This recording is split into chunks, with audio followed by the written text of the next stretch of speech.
Hey guys, tonight we slip quietly into the narrow, mud-soaked alleyways behind a medieval castle. You're not dressed in velvet or armor. You don't walk like you own the place. Because you don't. You're a servant. And this morning, if it even counts as morning yet, is like every other. Cold, dark, and quiet. You're up before the rooster, before the cook, before the sun even considers rising. So, before you get comfortable, take a moment to like the video and subscribe, but only if you genuinely enjoy what I do here. Let me know in the comments where you're listening from, and what time it is where you are. Now, dim the lights, maybe turn on a fan for that soft background hum, and let's ease into tonight's journey together. The stone floor under your feet is freezing. You pull on your shift by touch, muscles moving from habit. There's no candle to guide you, no fire yet lit. You know better than to waste wax or wood. Your shoes dangle from your hand as you creep through the corridor, each footstep carefully placed on memory-worn stones. Silence is part of the job. The great hall is still and cold. Ashes from last night's fire lie dormant. You kneel by the hearth, brush them aside, and search for a flicker of orange buried in the gray. You blow gently. One ember glows faintly, enough. You feed it kindling, then a split log, coaxing life from the remnants. If the fire hadn't caught, the whole morning would unravel. Cold porridge. No tea. No warmth for the master's feet. And you've seen what happens when he's displeased. Behind you, another pair of feet arrives, heavier, slower. It's the older man from the scullery. He doesn't speak, just nods, and begins laying out the trenchers, thick slabs of bread that will serve as plates for the coming meals. The bread is too hard to chew, but perfect for soaking up meat juice. Later, they'll toss it to the pigs or the paupers. You work beside him in silence. Words are a luxury you can't afford. The rhythm of movement is all the comfort you need. A crackling log, the scrape of wood on wood, the whisper of fabric, a shared pace built over years of repetition. The youngest boy stumbles in with a clatter, knocking over a bucket. Everyone freezes. Ears lift toward the stairwell. No sounds from above. No angry footsteps. You all exhale. Still safe. For now. You set off to tend the upstairs rooms. Through narrow halls and up uneven stairs. You carry the bucket and brush. Chamber pots must be emptied. Bedding shaken and fluffed. A bowl filled with water. A candle stub replaced. All before anyone wakes. All without leaving a trace. You're not meant to be noticed. If someone sees you, it means something has gone wrong. The corridor smells of smoke, lavender, and cold stone. You pass by a tapestry that conceals a servant's door. Behind it lies the back stair, the one you use to vanish when they come. From behind the tapestry you listen. A soft cough, the creak of bedposts, a dog's nails tapping on the wooden floor above. Your heart picks up its pace. They're waking.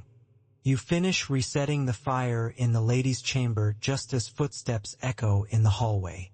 You slide out the back door, unnoticed. Your work will be praised, if it's not mentioned at all. Downstairs, the kitchen hums to life. The cook barks orders. The boy from earlier is now hauling wood. The scullery maid scrubs a pot with a rag already full of holes. No one rests. No one dares. Outside, the sky shifts from inky black to heavy gray. Another rooster crows. You've been working for nearly 2 hours. There's no breakfast for you, not yet. Maybe not at all. But the beds are warm. The fire's lit. The master's satisfied. And your day has only just begun. You scrub until your knuckles turn red. There's no one watching, but you do it anyway. Not because you want praise. You won't get any. But because if you don't do it right, someone else will notice. And when that happens, it won't be gentle correction. It'll be sharp words, or worse, extra duties. Maybe even missing your only meal of the day. The wood floor is uneven, the brush is stiff, and the water smells faintly of lye. You dip again and keep going. One hand to hold yourself steady, the other pushing in tight, aching circles. Down the hall, someone dumps a bucket into a larger basin. Another clatter of tools. Boots scraping on stone. You hear it all and still focus on the patch in front of you. Just one more board to finish before the bell rings. You don't need to look up to know who's passing by. The soft drag of cloth tells you it's the steward. You keep your eyes on the floor even though you want to glance up even for a second, just to see if he looks at you like you exist. But that would be foolish. You're not supposed to exist. You're part of the castle, like the firewood or the broom or the rope that hoists the buckets from the well. Always in use. Never worth noticing. The bell rings once. Mid-morning. You rise slowly, wiping your hands on your apron. Someone else takes your place immediately. Every roll in the castle is passed like a baton. No room for gaps. A delay in the scullery could mean a delay in the kitchen, which might mean cold food, which might mean a slammed door and someone crying behind the stables. There is no such thing as just 5 minutes. Down in the laundry yard, steam billows from the boiling vats. Linen stir in the lye water, beaten with long wooden paddles by women whose hands have more scars than wrinkles. One of them sings softly. The tune drifts up and over the courtyard wall, barely louder than the sound of her paddle thumping wet fabric. You carry a basket out to them heavy with sheets from the master bedroom. The weight pulls at your shoulders, and you pretend not to notice the damp warmth spreading down your side from the bundle. You're used to it. They nod to you. No words. Their focus is on the pot, on the temperature, on whether this load will come out clean enough not to earn a scolding from the housekeeper. You leave them to it. Back in the kitchen, the pace has shifted. Lunch is being prepared, and every surface is covered with ingredients. Chopped roots, bundles of herbs, ropes of dried onions, a row of pies waiting to be baked, their crusts still soft and uneven. You take your place beside the fireplace and begin to peel turnips. Your knife is dull and your hands are tired, but you peel with care. A single bruise left uncut can mean the cook throws the whole thing away, with a glare that makes you feel smaller than the peelings. Across the table, a younger girl is plucking a chicken. Her fingers move fast. She's not talking, but her eyes shift every few seconds, watching, always watching.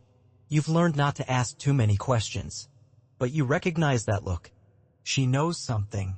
Everyone does at some point. It's part of being in service. The walls may have ears, but the servants have eyes.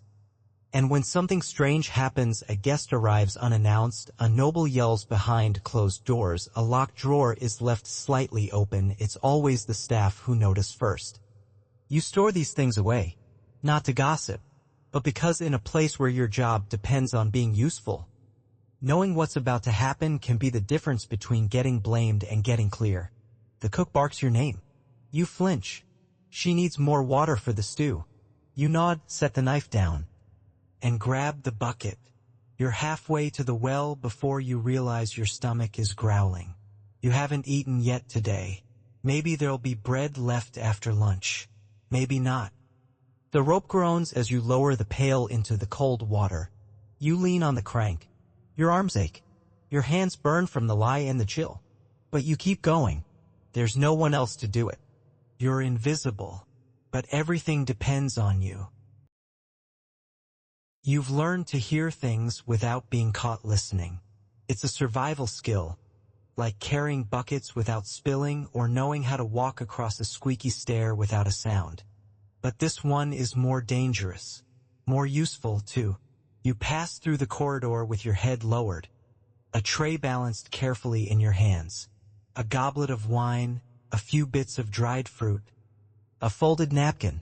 Simple, ordinary, except behind the closed door just ahead, voices rise and fall, heated, sharp, interrupted by long silences. You slow your steps just slightly, enough to catch a few words. Not your decision. Letter was supposed to be burned. If she finds out, then footsteps, fast ones. You straighten your posture, quicken your pace, and knock twice with your knuckle. The door swings open. A nobleman with flushed cheeks and a tight jaw snatches the tray from your hands without looking at you. "About time," he mutters. You nod. Step back. Disappear. Behind the next corner, your heart is racing. Not from fear yet, but from recognition. You've heard enough to know something is wrong. Not your business, officially. But you store it away. Later, it might be. Back in the scullery, the younger girl is at the washing tub. She scrubs too hard, splashing water over her sleeves. You glance her way. She doesn't notice. You say nothing, but you both hear the same things. That's the way it works. The servants speak in a kind of language all their own. Not with words. With looks. With gestures. With the way a bucket is placed on the floor, or how a spoon is left crooked on a tray. A spoon laid sideways means someone upstairs is in a foul mood. A broom resting upright means the housekeeper is nearby. 2 knocks on the pantry door, not 1, not 3, means someone wants to talk. You've seen an entire conversation pass between 2 maids using nothing but coughs and sideways glances. It's an art, one no noble ever notices. You're part of that network now. You didn't ask to join. No one does. But once you've learned the rhythm, the silence, the code, you're in. Sometimes it's gossip. Who's sleeping where? Whose jewelry showed up in the wrong drawer? Whose child doesn't look quite like their father? It's a game, in a way, to piece together the truth when no one tells it outright. But sometimes the whispers are heavier. You carry a message from one chamber to another, just a folded scrap of parchment. You don't open it. That would be foolish. But you know enough Latin to recognize the name written in the corner. And the seal? Cracked, then repressed. Someone opened it before you. Someone else is listening too. In the hallway near the solar, 2 servants pause as you approach. One of them steps in front of the other, blocking your path for a second too long. You nod politely. Wait. Keep moving. You've just interrupted something, and they know you know. That's the dance of it. Always pretending you didn't hear what you did. Always pretending you didn't see the tear on a cheek, or the gold coin slipped from one hand to another, or the muddy footprints that don't belong to anyone you know. At dinner, you stand in the corner of the great hall, back straight, hands behind your back. You pour wine when asked. Clear dishes when beckoned. You do not speak unless spoken to. You do not eat. You do not blink. But you listen. You hear the stewards whisper to the cook about an upcoming journey. You hear the lady of the house hiss something about her sister's betrayal. You hear the visiting knight laugh too loudly and spill his drink. And through it all, you gather stories like dropped coins. Later, back in the storage room, you and the others gather briefly, 10 minutes at most. No one speaks above a whisper. A boy mentions the knight's laughter. A girl mentions the sealed letter. A kitchen maid nods and says she saw the cook crying after lunch. It's not idle talk. It's protection. Because in a castle like this, information is the only armor you'll ever have. You can't fight. You can't flee. But you can know before it happens who's in danger, who's rising, who's falling. And sometimes, knowing is enough to stay one step ahead. You can feel it before anyone says a word. The castle changes when guests are expected. The air tightens, the pace quickens. And the servants move with a kind of urgency that doesn't need to be explained. You feel it in your bones. This morning, before the bell even rings, the steward's voice echoes through the corridor. We'll need the east wing cleaned today. That's all he says. But it's enough. The east wing hasn't been used in weeks. You're assigned to dust the hall. A long stretch of cold stone and faded tapestries. The dust is thick, too thick for such short notice. You work with quick hands and quiet breath, cloth in one hand, small broom in the other. Behind you, the other servants move in and out of rooms you never enter on ordinary days. Someone brings fresh candles. Someone else arranges flowers, wilting ones, but arranged well enough to pass. Sheets are changed, furniture wiped, water basins refilled. It all happens fast, quiet but not calm. You overhear things. The cook snaps at her assistant. Make extra bread. No, more than that. A guard mutters, 2 carriages, not one. And someone mentions a name you've only heard once before, tied to money or scandal or both. By the time you're done scrubbing the staircase banister, you've already built a rough picture of who's coming. Someone rich enough to make the steward anxious, and important enough to deserve the castle's best. The other servants know it too. You pass each other in the halls, eyes wide, glances sharp. No one says anything directly, but the message is clear. Be perfect, or disappear. As evening approaches, tension pulls tighter. You're in the kitchen when the first knock comes at the front gate. The sound rings through your spine. You don't need to see it to know the moment has arrived. A rider was sent hours ago to warn of their approach. You've been preparing since. You peek through the pantry door just long enough to catch a glimpse. 2 noblemen step inside, cloaks damp from travel, boots dirty, expressions unreadable. One of them carries a scroll case. The other carries nothing at all, and somehow that's worse. You retreat quickly. Behind the door, the staff hold their breath. Plate is dropped. The cook swears. You fetch wine without being asked. The rhythm changes now, not frantic, but dangerous. Each move has more weight. You serve supper that night in the smaller dining hall. Not the great one, that would be too formal. The fire crackles. The roast smells good. The nobles speak in low tones. You watch the men's faces as they speak. They don't smile. They eat like they're thinking of something else. At one point, the steward leans in too close to one of them and says something that makes the man set down his knife. He doesn't raise his voice. He doesn't scowl. He just stares at the steward for a moment too long, and the room gets colder. After the meal, you clear the dishes. You don't ask what was said. You don't need to. Later, in the corridor, you hear whispers from the upper floor. He brought papers. No, I saw the seal, it's royal. What if he's here to take someone away? The staff speculates, but softly. You don't join in. You're still thinking about that stare, the knife placed down gently, the silence that followed. You return to your quarters with the scent of roasted meat still clinging to your sleeves and the feeling that something has shifted. The castle is full, but it feels hollow, lit by candlelight, but colder than before. And tomorrow you'll serve breakfast to men who might decide who stays and who goes.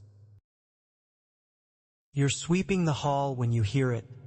Laughter, hushed and breathless, spilling out from behind the curtain near the chapel stairs.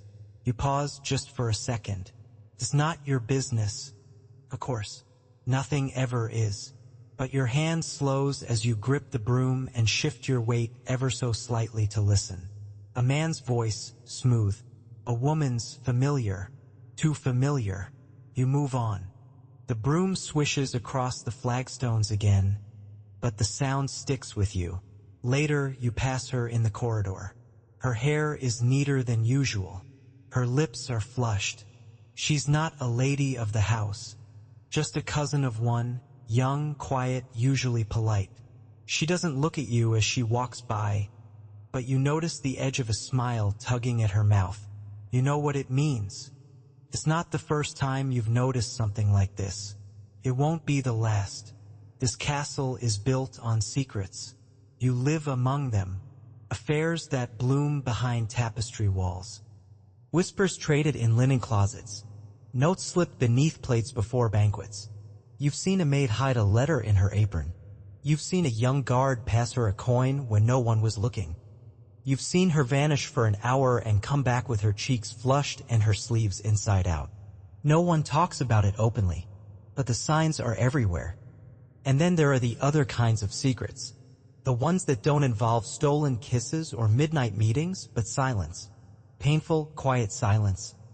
You once found a handkerchief under a noble's bed, stained with blood and embroidered with a girl's name. She wasn't a noble. She wasn't even a servant here anymore.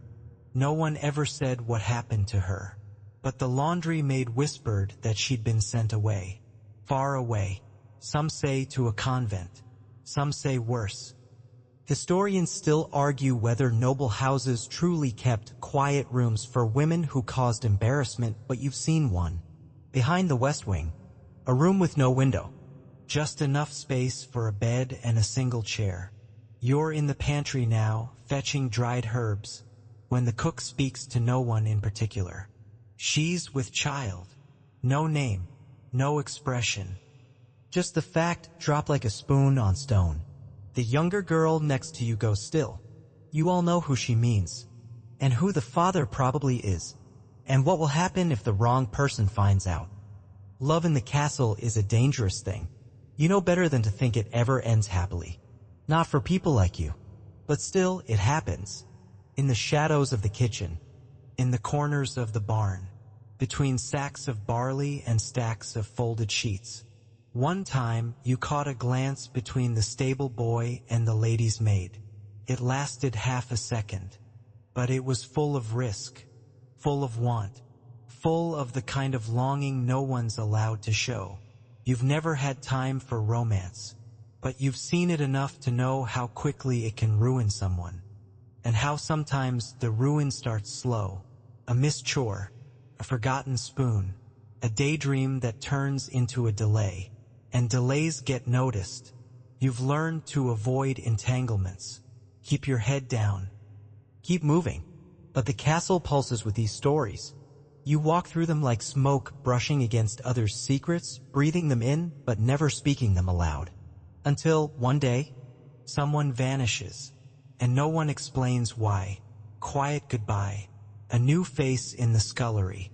The story rewritten before it ever reached your lips. And you keep sweeping, because the work doesn't stop. Not for broken hearts. Not for shame. Not even for the things you pretend not to see. You don't eat at the feast. You serve it, course after course. You carry trays from the kitchens to the great hall, arms aching, sweat clinging to your back despite the chill air. Roasted meats, buttered turnips, thick pies, stewed apples. Spiced wine, enough to feed a village. But not for you. You move quietly between the long oak tables, refilling goblets, replacing platters, clearing bones. You keep your eyes low. You keep your ears open. The nobles eat loudly. They talk with their mouths full. One of them slams his mug down so hard the table shakes. Another laughs so hard she spills gravy on her sleeve. You're already moving with a cloth before she finishes cursing. She doesn't thank you. No one ever does. At the far end of the hall, the guest with the scroll speaks softly with the steward. You can't hear the words, but you watch the way their heads tilt close together, the way the steward wrings his hands. Something is happening, something that won't make it into the announcements. You slip out just long enough to wash a dish, then back in again. Someone calls for more bread, another for salt. You move fast, invisible, part of the machinery that keeps the castle running while its lords pretend you aren't there. A dog barks under the table. You duck instinctively. It's not the first time one of them has gone for your ankle. Nobles love their hounds. They feed them better than you. The kitchen smells of meat and onions and singed flour. Steam curls from pots. Someone drops a plate. The cook shouts. The scullery girl bites her lip hard enough to draw blood. You grab 2 pitchers and hurry back. Someone is pounding on the table, yelling for ale. You want to stop, just for a moment, to lean against the stone wall, to breathe. But there's no time. The feast isn't halfway done. At the table, a knight winks at you. You ignore him. You've learned not to react. Last time you smiled at someone too long, the housekeeper gave you night duties for a week. She said you were encouraging attention. You weren't. You were trying to be polite. The knight reaches out to touch your arm as you pass. You step away just in time. He laughs a little too loudly and his friends laugh with him. You keep walking. By the end of the meal, you've memorized everything that matters. Who's drunk? Who's pretending not to be? Who didn't eat their meat? Who spoke too quickly? Who stayed silent? Because when you serve, you see what others miss. The way the lady of the house tightens her grip on her wine glass every time her husband speaks. The way one guest keeps glancing at the door. The way someone slipped a note beneath a plate when they thought no one was watching. You don't eat that night. There's nothing left. Just scraps and bones. You chew on a piece of bread from your pocket while scrubbing a pan with a rag that should have been thrown out weeks ago. You're exhausted. Your feet throb. Your fingers are raw. But the dishes won't wash themselves. The floor won't mop itself. The fire won't feed itself. And no matter how fine the feast, you'll always taste it secondhand. You don't hear her scream. You hear the silence that follows. It's the kind of silence that doesn't belong in a castle. Not at midday. Not when the kitchen should be humming, the laundry boiling, the yard full of voices. But everything stops. You freeze where you are halfway up the servants' stairs, a tray in your hands. One foot suspended, one breath caught. And then the sound returns. Not the scream itself. That was private, behind a thick door in the east wing. But the aftermath ripples out like water. A door slams. A voice rises angry, male, sharp. Footsteps thunder down the hall. Someone runs. Someone else tells them to stop. You back away slowly.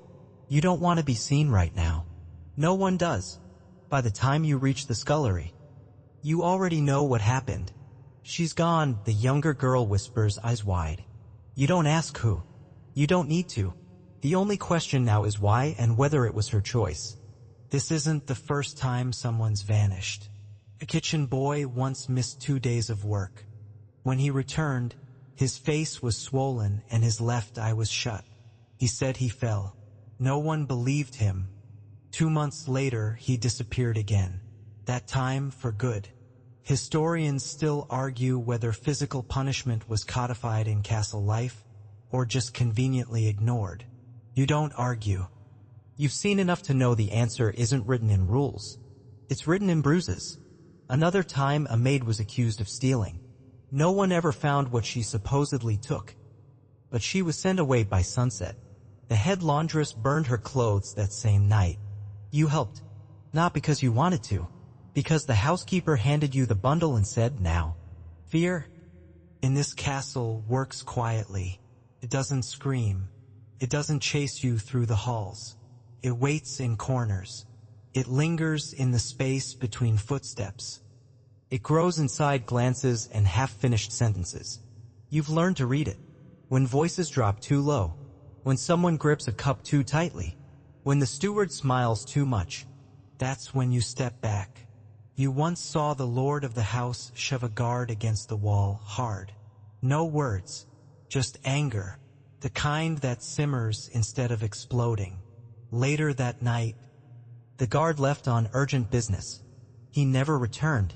You cleaned the blood from the stone. It had already dried. No one else mentioned it. There are rules, of course. Official ones. Charts of duties. Rotations. Penalties. Rewards. But the real rules are different. Don't speak unless spoken to. Don't look too long. Don't be in the wrong place at the wrong time. And above all, don't know too much. That's the one that gets people into trouble. Not the lazy ones. Not the clumsy ones. The ones who listen too well. Who remember too much.